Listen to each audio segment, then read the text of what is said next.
Assalamualaikum warahmatullahi wabarakatuh. Waalaikumsalam warahmatullahi wabarakatuh. Alhamdulillah.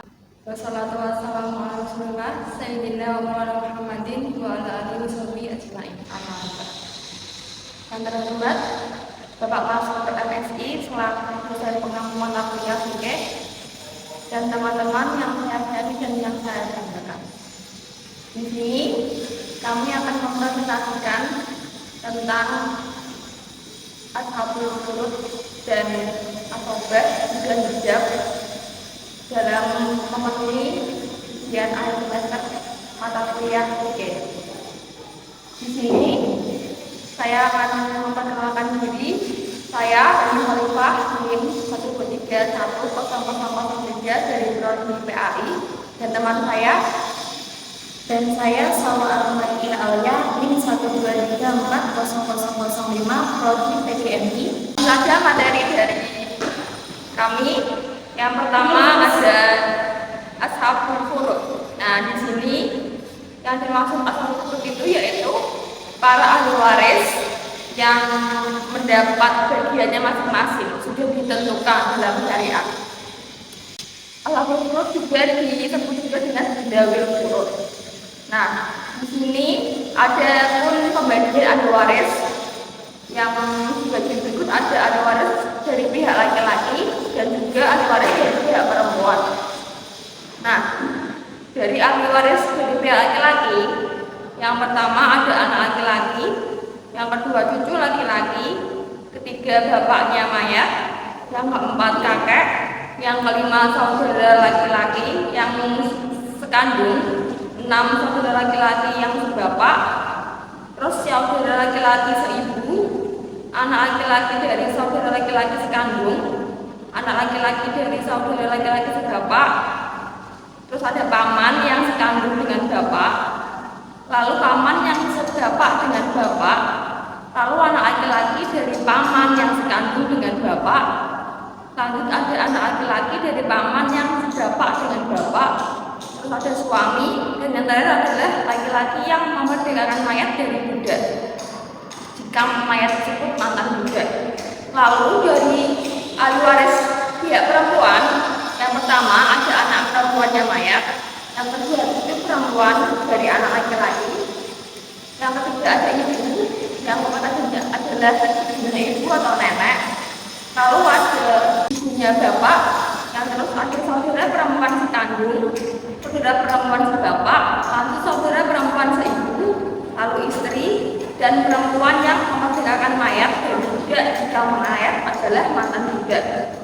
Namun jika dari semua itu ada semua pihak warisnya, hanya ada 4 yang berhak mendapat waris tersebut. Yang pertama adalah anak laki-laki, yang kedua adalah anak perempuan, lalu anak perempuan itu ada istri atau suami, lanjut adalah bapak atau ibu. Adapun selanjutnya, kenapa orang tersebut dapat menjadi ahli waris? Nah, ada haknya, yaitu yang pertama karena adanya hubungan keturunan atau nasab. Seperti contohnya yaitu seorang ayah yang meninggal, maka anaknya mendapatkan warisan. Yang kedua yaitu adalah karena adanya hubungan perkawinan, yaitu seorang suami atau seorang istri. Yang ketiga adalah karena adanya hubungan Islam. Apa sih itu? Yaitu misalkan si mayat yang meninggal itu tidak punya saudara sedikit pun atau sendirian, maka hartanya itu bisa kita serahkan ke masjid atau ke Baitul Mal untuk perjuangan Islam. Yang terakhir adalah adanya hubungan memerdekakan budak. Nah, lanjut, ketentuan mengenai pembagian warisan tersemat dalam Al-Quran surat An-Nisa ayat 11, yang artinya Allah mensyariatkan kepadamu tentang pembagian warisan untuk anak-anakmu, yaitu bagian seorang anak laki-laki sama dengan bagian 2 orang anak perempuan. Jika anak itu semuanya perempuan yang jumlahnya lebih dari 2, bagian mereka 2/3 dari harta yang ditinggalkan. Jika dia anak perempuan itu seorang saja, dia memperoleh setengah harta yang ditinggalkan. Untuk kedua orang tua, bagian masing-masing 1/6 dari harta yang ditinggalkan.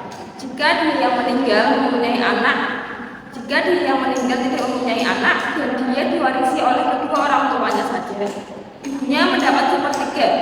Jika dia yang meninggal mempunyai beberapa saudara, ibunya mendapat 1/6. Warisan tersebut setelah dipenuhi wasiat yang dibuatnya atau donasi utangnya. Tentang orang tuamu dan anak-anakmu, kamu tidak mengetahui siapa di antara mereka yang banyak memanfaatkan manfaatnya berbeda. Ini adalah ketetapan Allah. Sesungguhnya Allah adalah Maha mengetahui lagi Maha bijaksana. Jadi sebelum membagi warisan tersebut kepada ahli waris, kita harus menyelesaikan masalah-masalah dari mayat tersebut. Seperti misalnya mungkin mayatnya ada punya hutang sebelumnya, maka kita harus wajib melunasi dulu. Terus juga dikurangi biaya dalam penguburannya atau seperti itulah. Lalu di sini juga ada pembagian ringkasan dari tabel, yaitu yang pertama ada suami, bagiannya itu setengah apabila istri tidak punya anak. Lalu bagiannya itu 1/4 apabila ada ahli waris anak laki-laki dari istri. Lanjut, ada istri itu bagiannya 1/4 apabila tidak punya anak laki-laki. Tapi juga bagiannya 1/8 kalau apabila ada ahli waris dari ahli waris anak laki-laki. Lalu bapak itu bagiannya asobah. Asobah itu ahli waris yang mendapatkan sisa dari warisan tersebut. Nah, bapak juga mendapat bagian 1/6 apabila ada anak laki-laki. Lanjut, ibu mendapatkan 1/3 apabila tidak ada anak laki-laki dan saudara laki-laki dan tidak lebih dari 1. Dan ibu juga mendapatkan 1/3 apabila tidak ada anak laki-laki dan saudara laki-laki. 1/6 juga jika apabila ada anak laki-laki atau saudara laki-laki yang lebih dari 1. Nah, kalau anak laki-laki juga ada yang mendapat asobah. Dan yang selanjutnya ada anak perempuan, itu bagiannya setengah apabila sendirian atau anak tunggal. Dan juga mendapatkan 2/3 jika dia itu 2 anak perempuan atau lebih dengan syarat apabila tidak ada anak laki-laki. Dan juga anak perempuan bisa mendapatkan asobah, tapi ada syaratnya. Nanti bisa dijelaskan di bab selanjutnya. Terus ada kakek, yaitu asobah juga apabila pewaris tidak punya keturunan yang mewarisi anak kandung lagi, perempuan, cucu lagi, dan ke bawah, dan sudah tidak ada bapak. Lanjut, ada kakek mendapatkan bagian 1/6 apabila ada anak laki-laki dan tidak ada ayah. Terus ada saudara laki-laki sekandung apabila tidak ada anak laki-laki, tidak ada cucu laki-laki dan anak laki-laki, tidak ada bapak, tidak ada kakek. Menurut beberapa pendapat ahli waris ini, maka ia tidak dapat warisan atau berhalang, yaitu mahjub.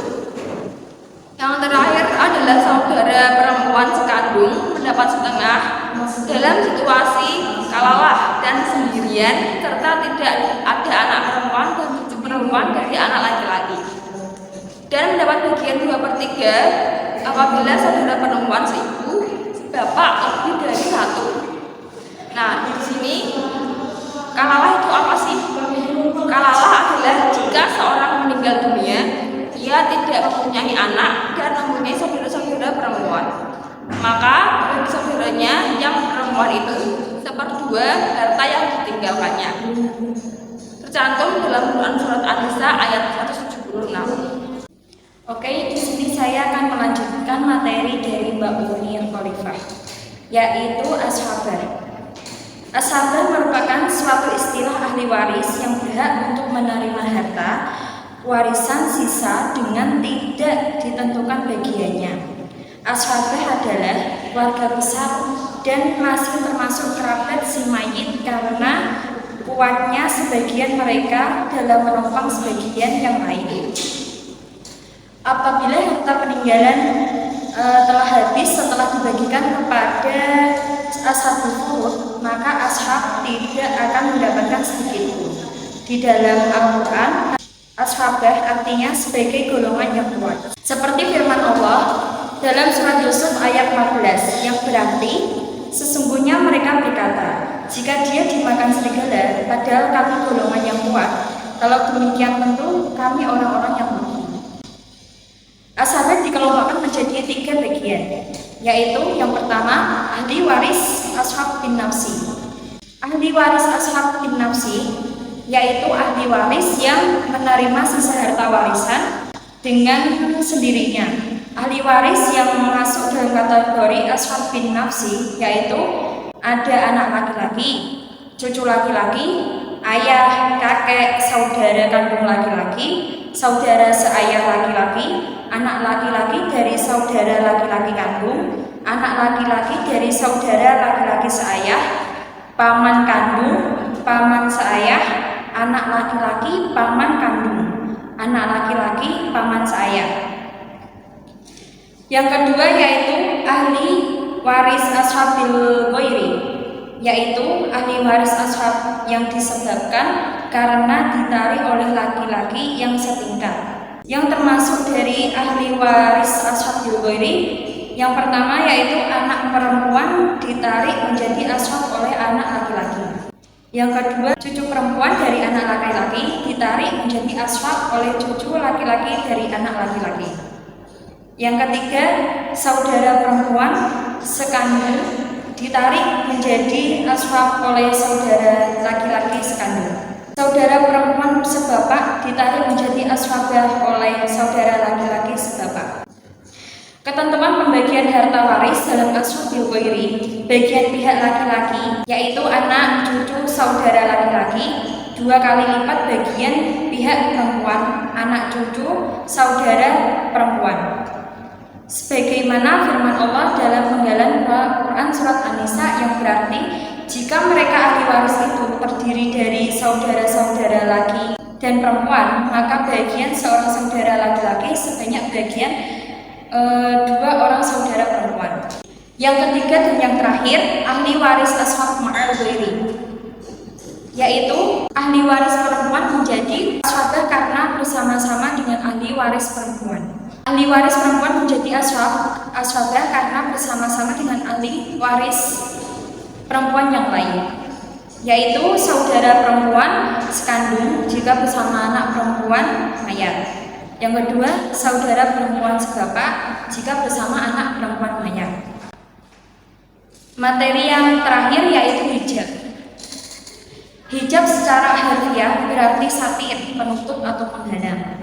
Dalam fikih mawaris, istilah ini digunakan untuk menjelaskan ahli waris yang hubungan kerabatnya jauh dan terhalang hak warisannya oleh ahli waris yang lebih dekat. Ahli waris yang terhalangi disebut hijab, sedangkan ahli waris yang terhalang disebut mahjub. Hijab itu dibagi menjadi 2. Yang pertama hijab hirman.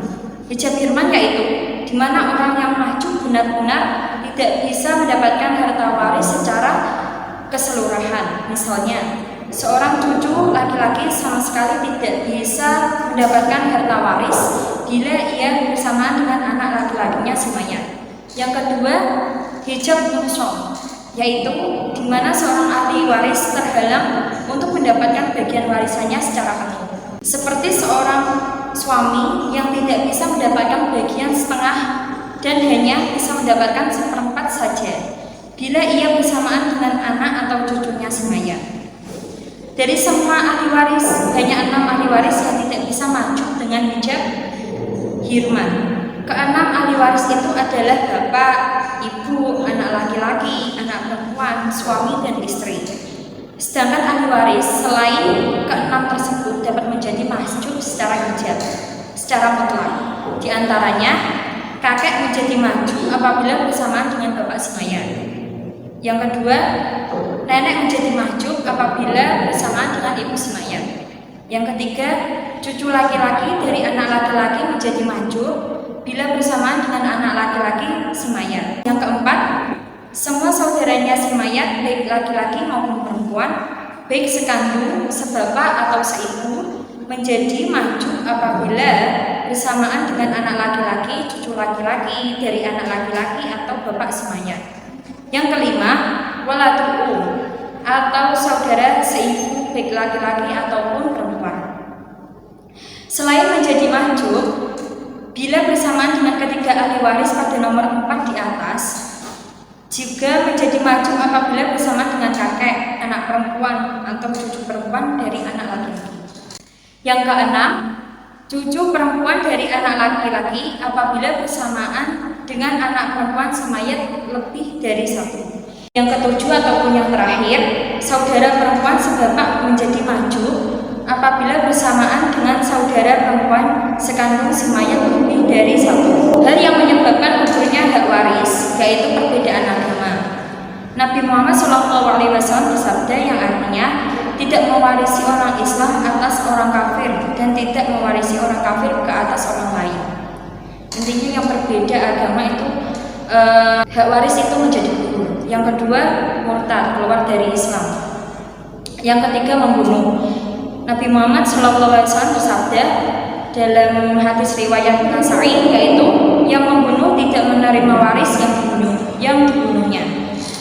Yang keempat, perbudakan. Seorang budak tidak menerima waris dari keluarganya yang meninggal selama ia belum dimerdekakan. Oke, sudah selesai kita menjelaskannya. Di sini kita mendapatkan kesimpulan. Yang pertama adalah ashabul furud adalah disebut juga dzawil furud, yaitu para ahli waris yang menurut syariat sudah ditetapkan bagian-bagiannya bagi mereka mengenai warisan. Lalu ashabah merupakan ahli waris yang berhak untuk menerima harta warisan sisa dengan tidak ditentukan bagiannya. Apabila harta peninggalan telah habis setelah dibagikan kepada ashabul furud, maka ashabah tidak akan mendapatkan sedikit pun. Yang terakhir adalah hijab, menjelaskan ahli waris yang hubungan kekerabatannya jauh dan terhalang hak-hak warisannya oleh ahli waris yang terdekat. Baik, segitu yang bisa kami sampaikan. Apabila ada salah kata maupun perbuatan dari kami mohon maaf sebesar-besarnya. Wassalamualaikum warahmatullahi wabarakatuh. Waalaikumsalam.